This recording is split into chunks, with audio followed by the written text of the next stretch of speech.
স্বপ্ন দেখার ইচ্ছে আর সাহসে ভর দিয়ে ওড়ার ছন্দে আরো আরো স্বপ্নেরা ভিড় করে আসে। এই স্বপ্ন হলো সত্যি আর গল্প হলেও সত্যির নেপথ্যে সঙ্গীতা সিনহা। অধ্যবসায়, পরিশ্রম আর একাগ্রতার সঙ্গে তার নিরলস পথ চলা, অসীমে তার উড়ান। তাই শিল্প, সংস্কৃতি ও সৃষ্টিশীল কাজের জগতে তার অবাধ বিচরণ। অভিনয়, মডেলিং, ফ্যাশন দুনিয়ার সৃজনমুখী নানাবিধ কর্মকাণ্ডে বারবার তার সফল পরিক্রমা। দেশের কোনায় কোনায় তো বটেই, আন্তর্জাতিক স্তরেও উদ্যমী সঙ্গীতার সুদক্ষ পরিচালনার তালিকায় বিভিন্ন বিউটি পেজেন্ট, ফ্যাশন শো, মিউজিক্যাল শোর অজস্র সাফল্যময় প্রযোজনা। শুধু তাই নয়, নানান সমাজসেবামূলক কাজের সঙ্গে জড়িত থেকে সমাজের বিভিন্ন স্তরের মানুষের পাশে দাঁড়ানোর অনলস প্রচেষ্টায় উদ্বুদ্ধ তিনি। কাজের নেশা তাড়িয়ে নিয়ে বেড়ায় তাকে। জীবন সমুদ্রে ঢেউ সবসময় অনুকূলে বয় না, প্রতিকূলেও পাল তুলে এগিয়ে চলার ব্রত নিয়ে পথ হাঁটছেন তিনি অবিরাম।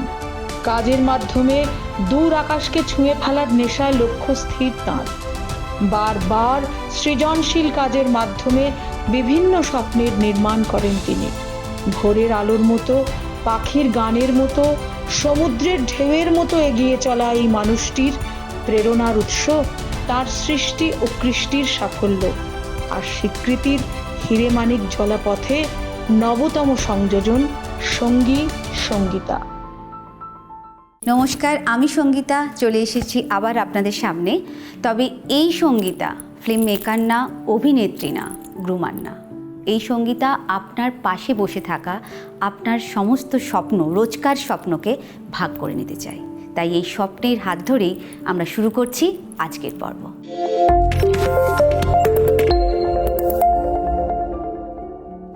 সঙ্গী সঙ্গীতায় এই মুহূর্তে যিনি আছেন তিনি একজন ভীষণ ভার্সেটাইলস একজন মানুষ, এবং তিনি নানা বিধি কাজের সাথে নিজেকে এমনভাবে যুক্ত রাখেন। শুধু তাই নয়, মানে সর্বোপরি উনি একজন ভীষণ হেল্পফুল মানুষ, কারণ ওনাকে আমি ভীষণ কাছ থেকে জানি। ওনার সাথে একটা অদ্ভুত রিলেশন আমার। তো আমি আলাপ করিয়ে দেব আমার ভীষণ কাছের প্রিয় একদম একদম সুইট দিদি পাপিয়াদি। কেমন আছো? ভালো আছি। আচ্ছা পাপিয়াদি, একটু আগেই যেটা বললাম যে তুমি এই ভার্সেটাইলস বিভিন্ন কাজের সাথে যুক্ত, এবং বিশেষ করে মহিলাদের নিয়ে তুমি অনেক রকম কাজ করো, তো সেই ব্যাপারে তুমি একটু কিছু বলো।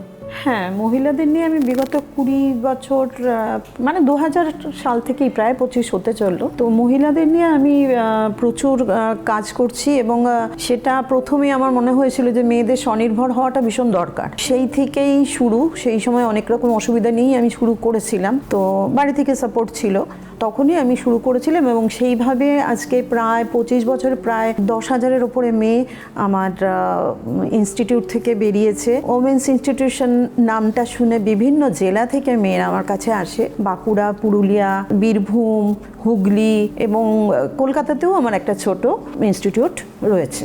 আসলে আমার এটা বলতেও খুব ভালো লাগছে যে আমাদের যে বেসিক যে জায়গাটা সেটা হচ্ছে বর্ধমান, এবং সেই জন্য হয়তো খুব কাছ থেকে বা আন্তরিকভাবে আমরা, তুমি বা আমি, আমরা একে অপরের সাথে রিলেট করতে পারি। তো এই বর্ধমানের চারপাশের যে জেলা জায়গাগুলো আছে সেখান থেকে তো তোমার ইনস্টিটিউট আমি দেখি অনেক মেয়েরা আসে শিখতে। তো তুমি তাদেরকে কিভাবে স্বনির্ভরশীল করে তোলো? তাদেরকে স্বনির্ভর করার মধ্যে আছে বিষয়টা হচ্ছে যে অনেকেই আছে না ভীষণভাবে, মানে তাদের ফিনান্সিয়াল ভীষণ অসুবিধায় তারা থাকে। তো অনেক অসুবিধায় থাকা মেয়েদেরকে আমরা চেষ্টা করি একটা 6 মাসের একটা কোর্স করিয়ে নিয়ে তাদেরকে, যাতে তারা শিখে নিজে কিছু করতে পারে।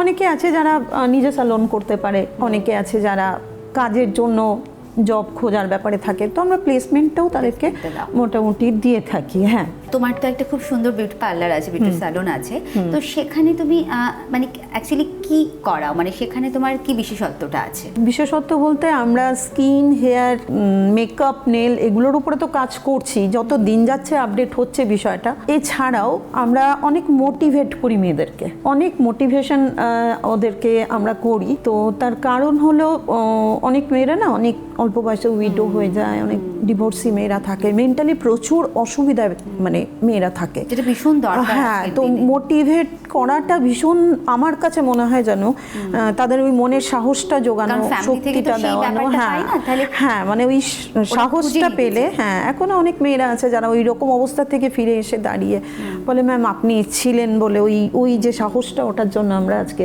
এতটা একদম। করতে অ্যাকচুয়ালি পারছি। কি হয় যে তুমি যেটা শেখাও সেটা হয়তো অনেক ইনস্টিটিউট হয়তো শেখাবে, হ্যাঁ, হ্যাঁ, কিন্তু এই মোটিভেট করা হ্যাঁ, সবাইকে হ্যাঁ, হ্যাঁ। যে একটা জায়গা থেকে নিয়ে এসে তারা একদম, কিভাবে নিজেকে একদম, নিজের পায়ে একদম, দাঁড়াবে, একদম। এটা তোমার ইনস্টিটিউট থেকে কিন্তু একদম, শেখানো একদম, হয়। একদম। আচ্ছা, আর একটা তুমি আমায় কথা বলো, এই মহিলাদের যে সার্টিফিকেট দেওয়া, হ্যাঁ, যে ওরা শিখছে, তো সেটা নিশ্চয়ই দেওয়া হয়, তো একদম, সেটা তোমরা একদম। কিভাবে ওদের আমার তো রেজিস্ট্রেশন, গভর্নমেন্ট রেজিস্ট্রেশন আমার ইনস্টিটিউট, তো আমি সেখান থেকে সার্টিফিকেট দিই। ঠিক একদম প্রথাগত মানে একটা এক্সাম নেওয়া হয় ওদের 6 মান্থের পরে, তারপরে ওরা সেই পরীক্ষায় যে যেমন করে সেই মতো তাদেরকে সার্টিফিকেট দেওয়া হয়। এবং আমরা প্লেসমেন্টও চেষ্টা করি, প্রচুর মানে আন্ডার প্রিভিলেজ প্রচুর মেয়েরা রয়েছে, তো তারা ভীষণ অসুবিধায় থাকে। এবং এটা আমি তোমাকে খুব কাছ থেকে দেখেছি যে যারা হয়তো পাচ্ছে না অন্য পাচ্ছে কোথাও না, জব, হ্যাঁ, হ্যাঁ। আমি দেখেছি আমি তোমার নিজের কাছে- ইনস্টিটিউটে বা আমি তোমার নিজের কাছে রেখে আমি দিয়ে নিজের কাছেই তাদের কিন্তু রাখি। তুমি নিজের মতো করে গুণ একদম, করাও, একদম, মানে এটা একদম। তোমার কাছে একটা অদ্ভুত হ্যাঁ, মানে হ্যাঁ। পাওয়ার জায়গা। এই ইনস্টিটিউটটা ঠিক কোথায়, মানে যদি অ্যাড্রেসটা আমাদের হ্যাঁ, দর্শকদের আমার ইনস্টিটিউট হচ্ছে বর্ধমানে ছোট নীলপুর আমবাগান। আমার ওমেন্স ইনস্টিটিউশন নাম, ফোন নাম্বারটাও জানিয়ে দিই সাথে। হ্যাঁ, আর তার সাথে কলকাতায় তোমার, আচ্ছা, কলকাতায় হচ্ছে 117 হেমচন্দ্র মুখার্জি রোড, যেটা সেখানে আমার একটা ছোট ইনস্টিটিউট রয়েছে, মানে ওটারই একটা ব্রাঞ্চ আর কি। আর তোমার সাথে যদি কেউ কথা বলতে চায় তাহলে ফোন নাম্বারটা তুমি হ্যাঁ, শেয়ার করো। ফোন নাম্বারটা হচ্ছে আমার 9932092227। এখানে যারা আসবে তোমার কাছে, তারা তো নিশ্চয়ই তুমি তাদেরকে কোর্স করাচ্ছ, তো তারা কি কি কোর্স করতে পারছে? কি কোর্স করতে পারছে বলে, হেয়ার আছে, হেয়ার কাট, হেয়ার স্টাইলিং তো আছেই, তার সাথে হচ্ছে মেকআপ আছে, মেকআপের বিভিন্ন টাইপ আছে, তার সাথে রয়েছে স্কিন, যেটা এখন সবথেকে বড় সমস্যা, গরম শীত বর্ষা বিভিন্ন সময় বিভিন্ন স্কিনের প্রবলেমসগুলো হয়, তো সেগুলো নিয়ে একটা তাদেরকে শেখানো যে কিভাবে আমরা এটাকে চিনবো বা কিভাবে তার ট্রিটমেন্ট করব, এগুলো নিয়ে একটা সমস্ত কিছু শেখানো হয়। এখন তো নেলও শুরু হয়েছে, আর বেসিক টু অ্যাডভান্স কোর্স আমাদের বিউটিশিয়ানের করানো হয়। আচ্ছা, এই চার্জেসটা যেটা কি সবাই এটা অ্যাফোর্ড করতে পারবে? হ্যাঁ, চার্জেসটা আমি সবসময় একদম ন্যূনতম রাখার চেষ্টা করি। তার কারণ হচ্ছে আমার প্রথম থেকেই এটা আমার মানসিকতা ছিল যে যাতে হচ্ছে আন্ডার প্রিভিলেজ মেয়েরা যারা আছে, যারা হচ্ছে একটু মানে বেশি খরচ করে কাজ করতে পারবে না, সেই জন্য আমরা কিন্তু এটা সবসময় হচ্ছে ওই ন্যূনতম একটা চার্জের ওপরে, মানে আমাকেও চলতে হবে বলে, চালাতে হবে। হ্যাঁ, তো সেই জন্য আমরা ন্যূনতম একটা চার্জের ওপরে তাদের কাজ করি। আচ্ছা, তোমার এই যে পার্লারটা আছে, তো এই স্যালনে তুমি কি কি মানে সার্ভিস থাকে, কি কি তুমি ওখানে আর কি কি ওদের সার্ভিস দাও তোমার যারা আসে, তোমার যারা ক্লায়েন্টরা স্যালনে, সেটা একটু বলো। তো আমাদের স্যালনে তো আছে, হেয়ার স্পা আছে, ফেসিয়াল আছে, স্ট্রেটনিং, স্মুথনিং, বোটক্স, এসব তো আছেই, ন্যানোপ্লাস্টি, এগুলো তো আছেই, তার সাথে মেকআপগুলো আছে। আচ্ছা, তাহলে এগুলো এর চার্জেসগুলোও তো নিশ্চয়ই, হ্যাঁ, এর চার্জেসও অন্যান্য, হ্যাঁ, যেভাবে অ্যাফোর্ড করতে পারে সেভাবে রেখেছো, মানে ভীষণই আমি যতটুকু না রাখলে নয় ততটুকু আমি রাখি। আচ্ছা, আর একটা যেটা তুমি বললে না, বাট আমি যেটা শুনেছিলাম বা জেনেছি তোমার ব্যাপারে, যে ব্রাইডালটাও বোধহয় খুব ভালোভাবে শেখানো হয় তোমার ব্রাইডালটাও আমরা, হ্যাঁ, এখন তো জানোই ব্রাইডালের একটা ক্রেজ এসছে, আমরা ব্রাইডালটা খুব যত্ন করে, একদম যত্ন করে শেখানো। হ্যাঁ, হ্যাঁ, হ্যাঁ। আচ্ছা, এই যে তুমি কোর্সটা করছো, এর তো একটা টাইমিং আছে, একটা ডিউরেশন আছে, তো এরকম কি টাইমিংয়ে তুমি কোর্সটাকে কমপ্লিট করাও?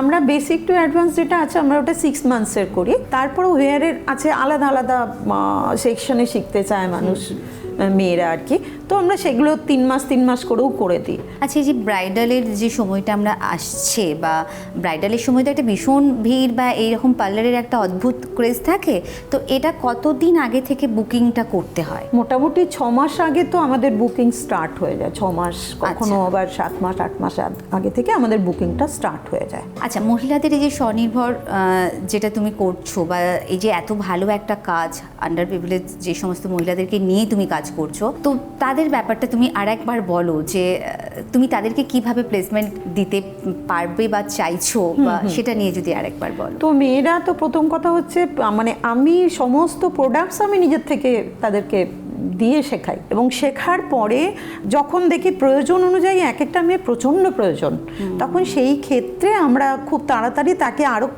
আর কিছুদিন আমার নিজের কাছে রেখে দিয়ে আর একটু তাকে পোক্ত করে তারপরে তাকে একটা প্লেসমেন্ট আমরা করে দিই, বিভিন্ন স্যালন্সে, ভালো ভালো স্যালন্সে তাদেরকে প্লেসমেন্ট করে দিই। আর যত তাড়াতাড়ি ভালো করে শিখে তারা করতে পারবে সেই চেষ্টাটা করি, আর এটাই করে আসছি বিগত 25 বছর ধরে।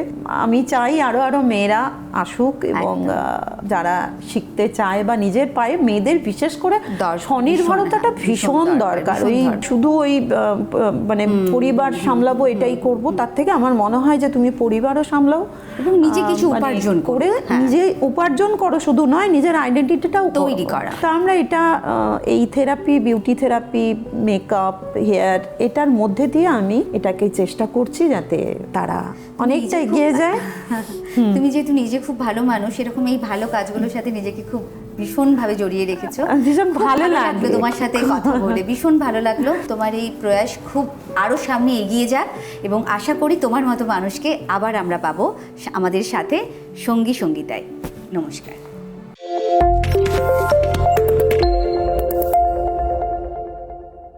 এই মুহূর্তে সঙ্গী সঙ্গীতায় যাকে আমরা পেয়ে গেছি, আমার তো অত্যন্ত ভীষণ প্রিয়, এবং আজকে তাকে আপনাদের সবার সামনে আনতে পেরে আমি ভীষণ এক্সাইটেড, এবং তাকে যে পরিচয় করিয়ে দিতে পারবো আমার মনে হয় আপনাদের সবার এক্ষেত্রে ভীষণ হেল্পফুল হবে।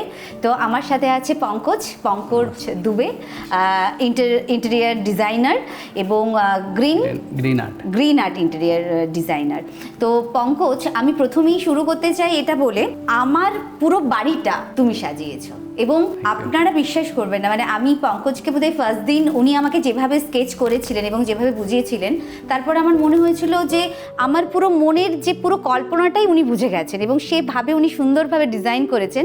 তো এই ভাবনাটা তোমার কিভাবে এলো, মানে এই যে বাড়ির পুরো ইন্টেরিয়ার ডিজাইনিং, এই ভাবনাটা তোমার কিভাবে এলো? ফার্স্ট অফ অল আমাদেরকে বুঝে নিতে হবে কি ক্লায়েন্টের রিকোয়ারমেন্ট কি আছে। অনেক সময় হয় ক্লায়েন্ট ভালো বোঝাতে পারছেন না, কিন্তু আপনি এত ভালো বুঝিয়ে দিয়েছেন আমার সেকেন্ড মিটিং আমাদের করতে হয়নি, একবারে পুরো কাজ কমপ্লিট হয়ে গেছে। কিন্তু যে ইন্টেরিয়ার ডিজাইনার হয় ওনাকে একটু এই জিনিসটা স্কিল রাখতে হবে যে ক্লায়েন্টের রিকোয়ারমেন্টটা তাড়াতাড়ি বুঝে নেওয়া আর ক্লায়েন্টকে ভালো জিনিস সাজেস্ট করা। তো ক্লায়েন্টের লাইফস্টাইল স্টাডি করতে হয়, বুঝে নিতে হয় কি ওনার কি লাইফস্টাইল আছে, ওনার টেস্ট কীরকম আছে, সেই হিসাবে আউটপুট দিতে হবে। সেকেন্ড থিং আছে কি আমাদের ঘরের ডিজাইন দেখে, লেআউট দেখে আমাদেরকে প্ল্যান করে নিতে হবে কি এই জায়গাটা কি করে আমরা স্পেসিয়াস দেখাতে পারি। কারণ এখন আমরা যেভাবে থাকি, মানে সবারই ছোট ছোট ফ্ল্যাট বা জায়গা ভীষণ আমরা স্পেস পাই না, তো সেই জায়গাটা কি করে স্পেসিয়াস করা যায় এবং ব্রড করা যায় সেটা কেন কি এখন যত মডার্ন ফ্ল্যাটসগুলো আসছে বা জায়গা হচ্ছে, ফ্ল্যাটসগুলো একদম কম্প্যাক্ট ছোট ডিজাইনের মধ্যে হচ্ছে। আগে হতো 15x15 একটা বেডরুম হতো, এখন 12 ফিট বাই 10 ফিটের ফ্ল্যাট হচ্ছে, একটা বেডরুম হচ্ছে। এবং তার সাথে আমাদের ফার্নিচারদেরও, হ্যাঁ, ফার্নিচার রিকোয়ারমেন্টসগুলো, হ্যাঁ, লাইফস্টাইলও সেরকম আছে কি জিনিসপত্র বেশি লাগে। তো ওটা কি করে জায়গার মতন অ্যারেঞ্জ করে দিতে হবে যাতে ফ্লোর স্পেস বড় দেখায়। আচ্ছা পঙ্কজ, যে এই যে তোমার গ্রিন আর্ট এই যে কোম্পানিটা, মানে এটা অ্যাকচুয়ালি আর কি কাজ করে? যেহেতু আপনি নাম থেকে বুঝতে পাচ্ছেন গ্রিন আর্ট, এটা আমাদের দুটো কোম্পানি আছে, গ্রিন আর্ট ল্যান্ডস্কেপ আর গ্রিন আর্ট ইন্টেরিয়ার। আমরা গ্রিন আর্ট ল্যান্ডস্কেপের মধ্যে আসে terrace garden, farm house garden, আর আউটডোর যত সমস্ত ফ্যাসিলিটিস হয়, swimming pool, jacuzzi pool, terrace গার্ডেনের মধ্যেও আছে Japanese garden, bar counter, decking, এইসব মানে কমপ্লিট আউটডোর সলিউশন। যাদের খুব কম ছোট জায়গা অথচ কিন্তু তারা চায় যে আমি গাছ লাগিয়ে একটা ছোট গার্ডেনিং করব, তো সেই দিকে তুমি কিভাবে? হ্যাঁ, আপনি খুব ভালো প্রশ্ন করেছেন। আমরা কি করেছি, একটা প্ল্যান বানিয়েছি যে ডিজাইনের মধ্যে তো বালকানি সবাই পাচ্ছেন, ওখানে গার্ডেনের শখ আছে, সবাই তো গাছের প্রতি আইডিয়া নেই। তো আমরা সবাইকে ট্রেনিংও দিচ্ছি যে নরেন্দ্রপুরে আমাদের একটা আছে গার্ডেন, ওখানে নিজের গামলা বা কিছু যেটাই আপনার শখ আছে আপনি নিয়ে যান, আপনাদের হাতেই আমরা আপনাকে ট্রেনিং করিয়ে দেব কি আপনার গাছের কি করে খেয়াল রাখবেন। গার্ডেনিংয়ের শখ কি হয় না, নিজে হাতে করলে আরও খুশি পাবেন।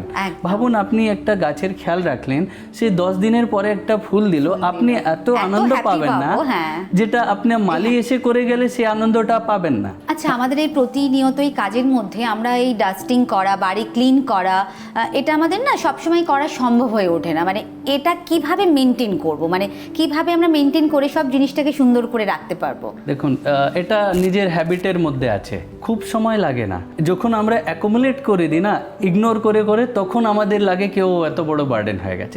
ডেলি হ্যাবিটসের মধ্যে যদি সকালবেলা বা বিকেলবেলায় যার যে সময়টা সুবিধা হয় ডেলি একটু একটু করি, তাহলে মেনটেন থাকবে। আর 2 নম্বর আছে একটা, যেটা আমাদের হ্যাবিটে রাখতে হবে, যে যেই জিনিসটা আমি যেখান থেকে তুলবো ওখানেই রাখবো। বাড়ির মধ্যে সব জিনিস শর্টেড আর অ্যারেঞ্জড ওয়েতে রাখবো। আর হ্যাবিটে থাকে জেনারেল হ্যাবিট, যা বাচ্চারাও আছে বাড়িতে, বা জেনারেল হ্যাবিটস দেখি যে এই দরকারের সময় জিনিসটা তুললাম আর অন্য জায়গায় রেখে ছেড়ে দিলাম, ওটা ইগনোর হয়ে গেল, আর ওটা ভাবুন 10 দিন কাজে লাগলো না, ওখানে পড়ে আছে।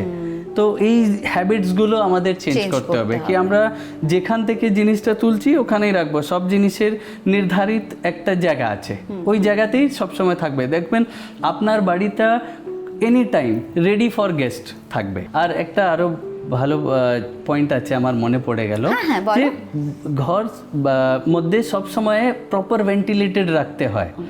সবসময় আমরা করি কি, যে ডিজাইন আমরা করছি ওর মধ্যে ভেন্টিলেটেড থাকে আর কোথাও না কোথাও থেকে সানলাইট আসে, ওটা দেখবেন একটা বাড়ির মধ্যে পজিটিভ এনার্জি থাকে ওটা দিয়ে। আর একটা প্রশ্ন আছে, যেটা হচ্ছে যে আমরা ভাবি যে ইন্টেরিয়র মানেই হচ্ছে ভীষণ এক্সপেন্সিভ বা প্রচুর বাজেট বা প্রচুর খরচা হবে।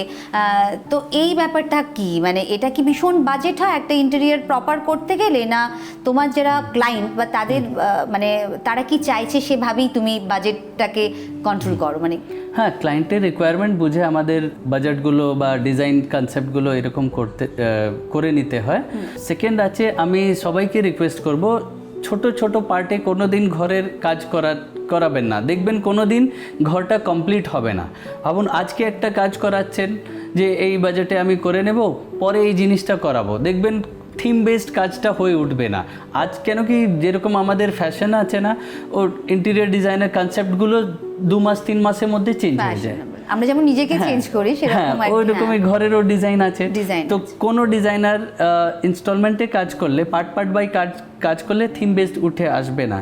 সেকেন্ড পয়েন্ট থাকলো বাজেটের মধ্যে আমি সবসময় ক্লায়েন্টকে সাজেস্ট করি, too much of carpentry work করলেই ডিজাইনটা ভালো হবে এটা জরুরি না। অনেক কম ডিজাইনের মধ্যে যদি কালার্স কনসেপ্ট ভালো করে তোলে দেওয়া যেতে পারে, ছোটর মধ্যেও কাজটা খুব ভালো উঠে আসে, ক্লিনি ব্যাপারটা থাকে। আমরা যখন ইন্টেরিয়র করি তখন আমাদের বেসিক কতগুলো জিনিস আমাদের মাথায় রাখতে হয়, তুমি যদি আমাদের সেগুলোকে একটু পয়েন্ট আউট করে দাও। এটা আছে, ইন্টেরিয়র করতে গিয়ে বা যদি নিজে করছেন বা এক্সপার্ট হায়ার করে ডিজাইন করছেন, বেসিক 2-4টে পয়েন্ট আছে মাথায় রাখবেন। যে কোনো সময় দেখবেন ডিজাইন করতে গিয়ে আমাদের স্পেস সবসময় কি করলে যে স্পেসটা ভালো বড় লাগবে, স্পেসিয়াস লাগবে, সেই রকম কাজ করব। নাম্বার 2, আমরা কোনো দিন অনেক too much of carpentry work করাবো না, যেখানে আমরা ছোট ছোট অনেক আর্টিফ্যাক্টস ইউজ করছি। কেন কি ডেইলি লাইফে আপনি মেনটেন করতে, ডাস্টিং করতে খুব অসুবিধা হয়। আমরা কিছু 2-4টি আর্টিফ্যাক্টসগুলো রাখবো, কিন্তু একটা স্টেটমেন্ট মেকিং আর্টিফ্যাক্টসগুলো রাখবো, যেটা আসলে আপনার একটা লাইফস্টাইল বোঝা যাবে কি হ্যাঁ কিছু জিনিস আছে, ওটা দেখে সবার চোখ যাবে ওখানে। নাম্বার 3, আমরা লাইটগুলো টু মাচ অফ লাইট রাখবো না। লাইট সবসময় এরকম রাখবো যে লাইটের সোর্স না দেখা যায়, লাইটের এফেক্ট দেখা যায়। তো এটা খুব রিল্যাক্স আর কাম অ্যাম্বিয়েন্স থাকে ঘরের মধ্যে, লাইটটা খুব মেজর রোল প্লে করে এর জন্যে। তো এই বেসিক 2-3টে পয়েন্ট আছে, এটা যদি মনে রাখেন, মাথায় রেখে যদি ডিজাইন করা যায়, ভালো জায়গা। শুধু তো বাড়ি ইন্টেরিয়র আমরা শুনলাম তোমার কাছ থেকে, বাড়ি ছাড়া তুমি তো আরো নিশ্চয়ই আরো অনেক ডিজাইন বা আরো অনেক ইন্টেরিয়র করো, তো আর কি কি করো তুমি? আমরা ল্যান্ডস্কেপিং করি, terrace garden, ground garden, home interior, office interior, corporate area আছে ওইসব ডিজাইন করি। আর এর সাথে আমাদের অফিস কলকাতায় আছে, গুড়গাঁও আছে, আর আমরা অল ইন্ডিয়াতে কাজ করি, আমাদের টিম আছে সব জায়গায়। তো আমার বন্ধুরা তোমার সাথে যোগাযোগ করতে গেলে কিভাবে করবে প্লিজ? আমাদের যোগাযোগ করতে গেলে আমাদের অফিস কলকাতায় নরেন্দ্রপুরে একটা আছে, আর গুড়গাঁও সেক্টর 10-এ আমাদের একটা অফিস আছে। আর আমার মেলে আপনারা ড্রপ করতে পারেন। আমাদের ইমেল আইডি আছে greenart.architectures@gmail.com। আর আমার মোবাইল নাম্বার আছে 9830892703। এখানে এনি টাইম আপনারা হোয়াটসঅ্যাপ মেসেজ করতে পারেন। অনেক সময় ব্যস্ত আছি, কল যদি নাও নিতে পারি, আমি হোয়াটসঅ্যাপে নিশ্চয়ই রিপ্লাই করব। Thank you so much Pankaj. Thanks to you too. Thank you.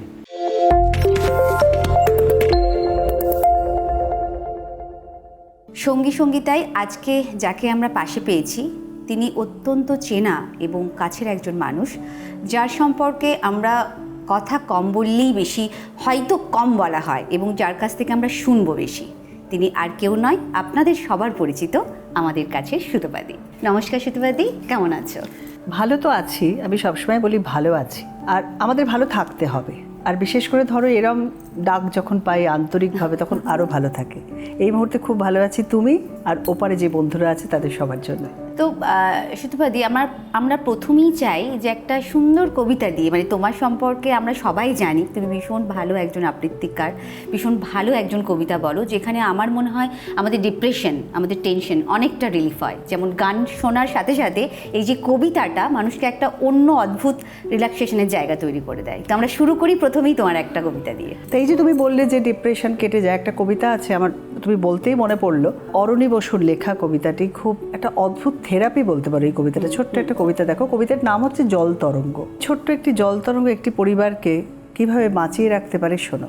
আমাদের টেলিফোন নেই, ফ্রিজ নেই, জল তরঙ্গ আছে।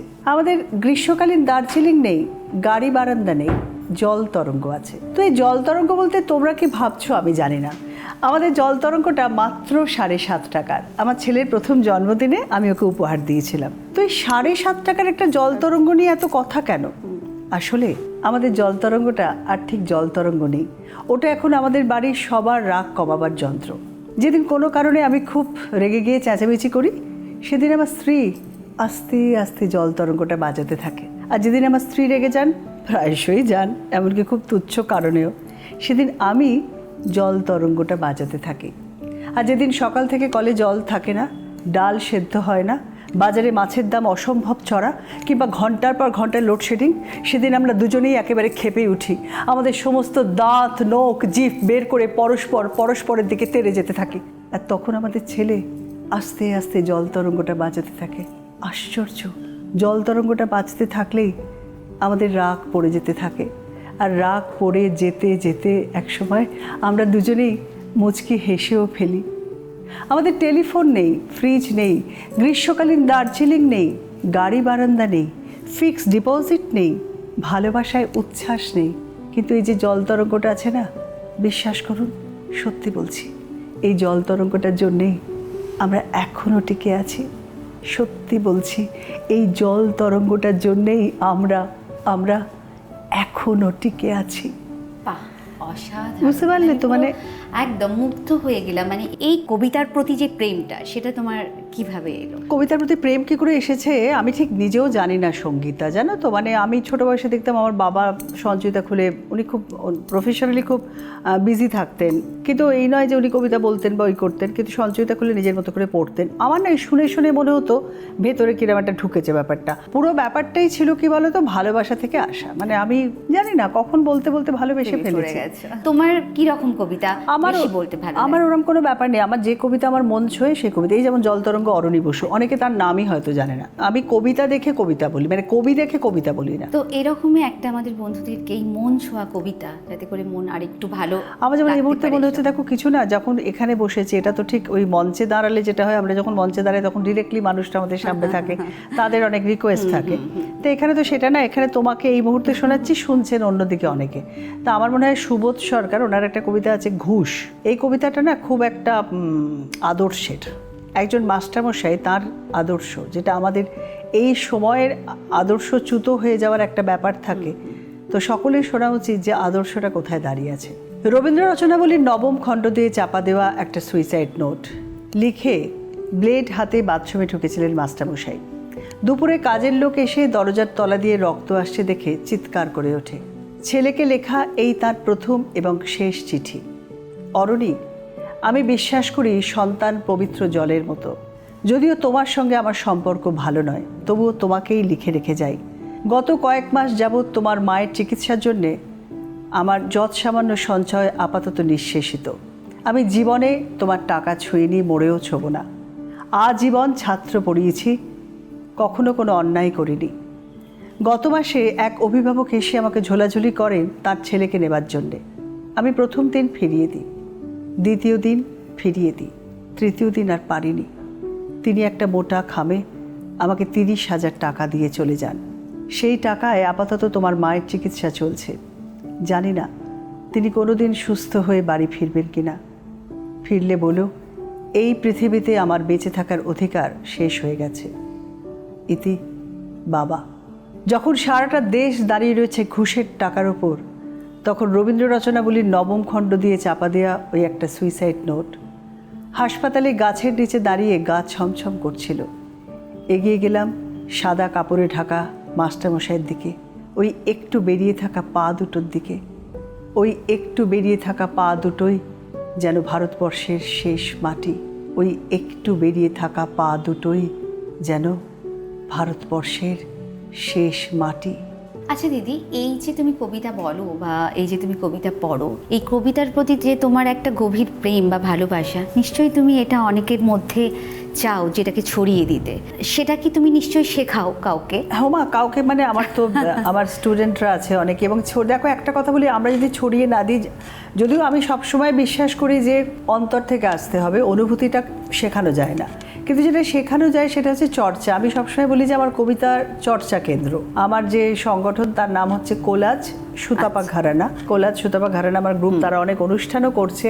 আচ্ছা, তোমার এই সুতপা ঘরানার যে প্রপার অ্যাড্রেসটা, ফোন নাম্বারটা তুমি যদি আমাদের বন্ধুদের সাথে একটু শেয়ার করো। আমার মনে হয় ফোন নাম্বারটাই বলে দিই, কেন কি অ্যাড্রেস বলতে আমি ডোভার লেনে শেখাই, আমি কসবাতে শেখাই ফাঙ্কার বলে একটা ইনস্টিটিউটে, প্লাস আমার বাড়িতে অনেকে আসে। সেজন্য আমি ফোন নাম্বারটা বলে দিলে যেটা হবে, যদি যোগাযোগ করে এই নাম্বারে, তখন আমি গাইড করে দেবো যে, আর অনেকে আবার অনলাইনেও শেখে। আমার ফোন নাম্বারটা নোট করে নেবে নিশ্চয়ই বন্ধুরা যারা চাইবে, 9433140610। সবার শেষে এটা বলতে হয় যে রবীন্দ্রনাথ ছাড়া কিন্তু শেষও করা যায় না, শুরুও করা যায় না। তো শেষ করতে আমি একটা রবীন্দ্রনাথের সুন্দর কবিতা তোমার কাছ থেকে শুনে নেব। সব কবিতাই খুব সুন্দর, রবীন্দ্রনাথের যে কবিতা বলবো তাই ভালো লাগে। একদমই তাই। প্রচণ্ড গরম, চাইছি বৃষ্টি আসুক আর আমাদের মনে আনন্দ আসুক। সকলের প্রিয় গান এবং কবিতা এটা। কৃষ্ণকলি আমি তারই বলি, কালো তারে বলে গায়ের লোক। মেঘলা দিনে দেখেছিলে মাঠে কালো মেয়ের কালো হরিণ চোখ। ঘোমটা মাথায় ছিল না তার মোটে, মুক্ত বেনি পিঠের পরে লোটে। কালো তা সে যতই কালো হোক, দেখেছি তার কালো হরিণ চোখ। ঘন মেঘে আধার হলো দেখে, ডাকতে ছিল শ্যামল দুটি গাই। শ্যামা মেয়ে ব্যস্ত ব্যাকুল পদে, কুটির হতে ত্রস্ত এলো তাই। আকাশ পানে হানি যুগল ভুরু, শুনলে বারেক মেঘের গুরু গুরু। কালো তা সে যতই কালো হোক, দেখেছি তার কালো হরিণ চোখ। পূবে বাতাস এলো হঠাৎ ধেয়ে, ধানের খেতে খেলিয়ে গেল ঢেউ। আলের ধারে দাঁড়িয়েছিলেম একা, মাঠের মাঝে আর ছিল না কেউ। আমার পানে দেখলে কিনা চেয়ে, আমি জানি আর জানে সেই মেয়ে। কালো তা সে যতই কালো হোক, দেখেছি তার কালো হরিণ চোখ। এমনি করে কালো কাজল মেঘ জ্যৈষ্ঠ মাসে আসে ঈশান কোণে। এমনি করে কালো কোমল ছায়া আষাঢ় মাসে নামে তমাল বনে। এমনি করে শ্রাবণ রজনীতে হঠাৎ খুশি ঘনিয়ে আসে চিতে। কালো তা সে যতই কালো হোক, দেখেছি তার কালো হরিণ চোখ। কৃষ্ণকলি আমি তারই বলি, আর যা বলে বলুক অন্য লোক। দেখেছিলেন ময়নাপাড়ার মাঠে কালো মেয়ের কালো হরিণ চোখ। মাথার পরে দেয়নি তুলে বাস, লজ্জা পাবার পাইনি অবকাশ। কালো তা সে যতই কালো হোক, দেখেছি তার কালো হরিণ চোখ।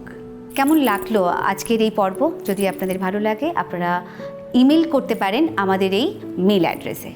আর আজকে আমার পাশে বসে আপনিও কিন্তু আপনার সেই সমস্ত স্বপ্নগুলো ভাগ করে নিতে পারেন। যদি চান আমার সাথে আসবেন এবং সঙ্গী সঙ্গীতায় এসে সঙ্গীতার সাথে আড্ডা মারবেন, তো অবশ্যই মেল করবেন এই মেল অ্যাড্রেসে, আর ফেসবুক পেজে চোখ রাখবেন সম্পূর্ণায়। আর প্রত্যেক সপ্তাহে আপনারা চোখ রাখবেন এই সময়ে এই চ্যানেলে। দেখতে ভুলবেন না সঙ্গী সঙ্গীতা।